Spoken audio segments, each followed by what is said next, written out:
ጉዳይ አይደል? እሱ ልክ ነሽ። እና ጠራን ከአንዳንድ ነገር ልናወራክ ነው።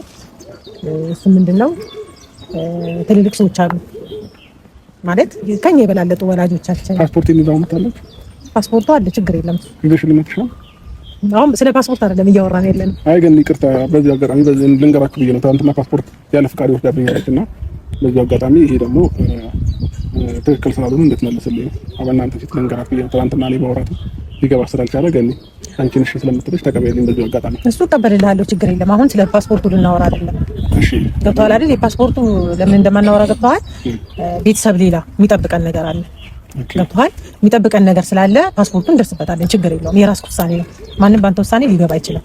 ያ ለአንተ ደህንነት ተብሎ ካንተ ጋር መቆየት ስላለባት ብላ ይሄንን ነገር ያደረጉት አይደል?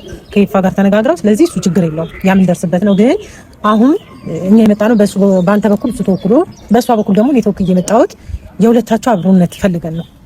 ገብቶሃል? ልጃችሁ በፍቅር በሰላም በደስታ እንድታሳድጉ አንድ እንድትሆኑ የነበራት ነገር ጥፋት በሙሉ ትታ አንተ የነበረብን ጥፋት ትተ በአዲስ መንፈስ እንድትኖሩ አብራችሁ እንድትቀጥሉ ነው የምንፈልገው። ይሄ ቤተሰብ ወስኖ ምን ብሎ ነው እኛን ይላከን ማለት ሐሳቡን ግልጽ ስታደርግልህ እና ለመሰለው እንደሚንግዳው ማታ ደውዬ አንዳንድ ነገር ብዬ ነበር። ገብቶሃል? እንግዲያው ከቤተሰብ ጋር ሩታን ቤተሰብ ከኛ ቤተሰብ ጋር አብረን ቁጭ ብለን አንዳንድ ነገሮች አውርተን ነበር። ገብቶሃል? እስከዛሬ ያለው ትርምስ እንግዲያው ሰሞኑን የተፈጠረው ነገር እንግዲያው አንተ እንደዛ መታመም ምናምን ይሄንን ሁሉ ነገር ቤተሰብ ጋር ደርሷል። ገባህ አይደል? እንግዲያው አንተን ሚዛን ይሄር ነው ጋሽዬ ጋር ነበረ።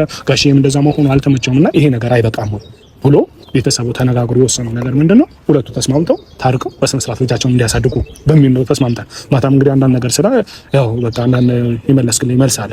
ተስማምተህ ያላችሁ ነው። አሁን አንተ ተስማምተህ ነው ይሄን ነገር አሁን ይሄ የኛ ሀሳብ አይደለም እኮ እያልኩ ነው። የኛ ሀሳብ አይደለም። አሁን እኛ መጣነው ሀሳብ አይደለም። ቤተሰብ ተስማምቶ የወሰነው ሀሳብ ነው የምልህ። ቤተሰብ ተስማምቶ የወሰነው ሀሳብ አንተና ሩታ አንድ ላይ ሆናችሁ ልጃችሁን እንድታሳድጉ ልክ ነህ። ቅድምም እያለችኝ ነበረ ፓስፖርት ካንተ የወሰደችው ምናምን ይሄንን ሁሉ ነገር አንተ ከሷ እንድትርቅ ስላልፈለገች ነው። ተረዳኛ? አንተ መብትህ እኮ ነው። እንኳን ውጪ ሌላ ቦታ የትም መሄድ ትችላለህ። ነገር ግን አንዳንድ ውሳኔዎችን ከመወሰን በፊት ቆም ብሎ ማሰብ አስፈላጊ ስለሆነ አሁን ሁለታችሁ ተስማምታችሁ በሰላም ኑሯችሁን እንድትኖሩ ልዑሌን በሰላም እንድታሳድጉ እንፈልጋለን ነው የኛ ሀሳብ። እሺ እኔ ደግሞ አንድ ጥያቄ ልጠይቃችሁ። ጥሩ ነው ሀሳባችሁ፣ እንደ ሰውኛ አይከፋም፣ ያው የምታወሩት ነገር ማለት ነው። ግን ደግሞ የኔና የሩታን ህይወት ቤተሰብ ይኖርልናል እንዴ? አይኖርም ማለት ምን ኖረው እኔና እሷ ነን። እንደገና ደግሞ ምንም ነገር ቢፈጠርም ምንም እንትን ብንል እኔና እሷ ነን አይደለ? ስለዚህ ቤተሰብ እንደራሱ ሐሳብ ትክክል ነው ብሎ ያመነበትን ነገር ሊጠይቀን ይችላል። እኔ ደግሞ በዚህ ሰዓት አብሮም የመኖር እንደዚህ ትዳር ውስጥ የመግባት ምንም አይነት እቅድ የለኝም። አሁን እናንተ ያላችሁት ኦሬዲ እኔና ሩታ ተፋተናል፣ ትዳር ያዝ ነው ያላችሁት አይደል? እኔ ደግሞ አሁን ትዳር መያዝ አልፈልግም። የጀመርከው ትዳር ነበር፣ ያንን ትዳር አስቀጥል ነው ያለው። ቀጥል ነው ያለው። የሚጀመር ሊቀጥል የሚቆራረጥ ነገር የለም። እዚህ ጋር አንድ ነገር ልንገራችሁ አይደለ? ግን እኔ በጣም ነው ማከብርሽ፣ ታላቂ ነሽ በብዙ ነገር። ይቅርታ ዴቭም እንደዛው ማለት ነው። ግን ደግሞ እዚህ ጋር ማመን ያለባችሁ ነገር ማንም ሰው የኔን ህይወት ሊኖርልኝ አይችልም። ሲቀጥል ደግሞ እኔ አሁን እንደ ትዳር ገና ነኝ፣ አልደረስኩም። ትንሽ እቆያለሁ።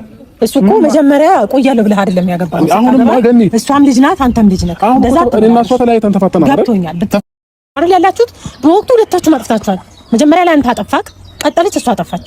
ማስፈረም የሌለባት ነገር ነው ያስፈረመች። ልክ ነው። ግን ወረቀት ስለተፈረመ ብቻ ይሄ ነገር የሚፈጠር ነው ሲጀመር አይደለም።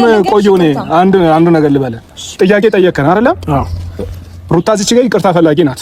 አንተ ጥያቄ ጠየቀን፣ እኔም እንደዛው ጥያቄ ጠየቀ። እናት አባቶቻችን እኛ እስከዛሬ ድረስ ወልደው ሲያሳድጉን እናት አባት ሳይጋጩ ቀርተዋል እንዴ? እኔ ባለ ትዳር ነኝ አይደል? እኔ ከሚስቴ ጋር ሳልጋጭ ቀርቻለሁ እንዴ?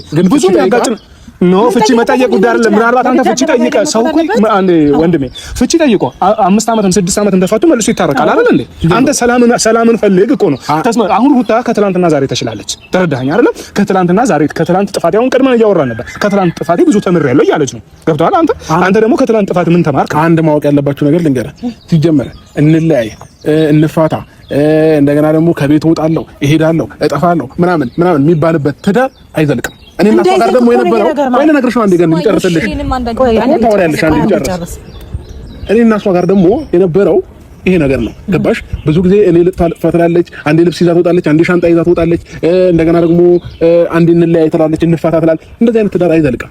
ስለዚህ ወይ እሷ አልገባትም ወይ እኔ አልገባኝም ስለ ትዳር። ስለዚህ አሁን ግን ማወቅ እፈልጋለሁኝ፣ መማር እፈልጋለሁኝ።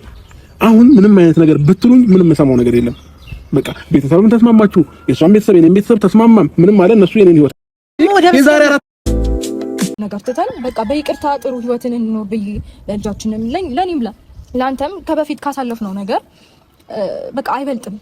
ከባ ሲቀጥል ደግሞ እንዴት ነው ብዙ ቻሌንጆችን ያሳልፈን ሰዎች ነን ብዬ አስባለሁ። ሰው ህይወት ታስተምረናለች። ነገ ላይ እንደ ትናንትናው እንሆናለን ብዬ በጭራሽ አላስብም። ምክንያቱም አሁን ላይ ህፃናት አይደለንም። ይቅርታ በጣም ብዙ ነገሮችን ማስተዋል መስራት የምንችል ልጆች ነን። ገባ ግን ምናልባት እሷ ቤተሰብ ስለሆነች ይችላል። ግን ደግሞ አሁን እኔ በዚህ ታይም በክብር ልንገራችሁ አይደለ፣ የሰው ልጅ በንግግር ያምናል። እኔም በንግግር ነው እያስረዳኋችሁ ያለው።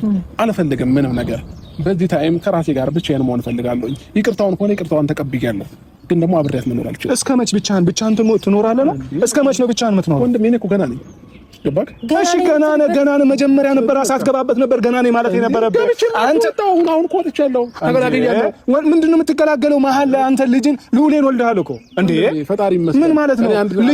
ልጅ ለምንድን ነው የአባቱን በስነ ስርዓት ፍቅር የአባቱን ጠረን ሳያሸት ለምን እንዲያደርግ ተፈጥሯል? ምንድን ነው ግራ የሚያጋባ? ያለ አባት ያለ ምናምን የምትሉት ነገር እኔ ግራ ነው የሚገባኝ። እንዴ እኔ አልሞትኩኝ ወይ ርቄ የሆነ ቦታ ሄጄ እንዴ አጠገቡ እኮ ነው ያለው። በየቀኑ እንገናኛለን። አብሮ መኖር እንዴ ምን ሆነሃል አንተ? ልጅ እኮ ቢያንስ ሲተኛ እንኳን በማስጠኛት የመሰለ ነገር እኮ የለም እንዴ!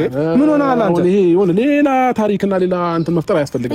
እኔ ልጄን በአግባቡ አሳድጋለሁ፣ በአግባቡ አገኘዋለሁ። ከከበዳለን ይሰጠኛለች፣ እኔም አሳድገዋለሁ። ከዛ ውጪ ግን ምንም አይነት ነገር አንፈልግም። ማንም እዚህ ጋር ያለው ሰው ሌላውም ሰው ዙሪያ ላይ ያለው ሰው ዛሬ አግባብቶ አግበስብሶ እንድገባ ነው የሚፈልገው። ከገባው በኋላ ግን መውጫ እንዳይኖረኝ ትቆላለሁ ብዬ እንደዚህ አንፈልግም። እኔ እዚህ ጋር ሰላም ከሌለኝ የሰላም እንቅልፍ ማልተኛ ከሆነ እኔ እዚህ ጋር በ10 ሴት ታጅቤ በተኛም ጥቅም የለውም። እዚህ ጋር ዋና የጭንቅላት የአእምሮ እረፍት የሚባል ነገር አለ። ይሄ ደግሞ ካልገባችሁ መልካም ጊዜ ይሆንላችሁ። ሌላ ጊዜ እንገናኛለን። ከዚህ በኋላ ግን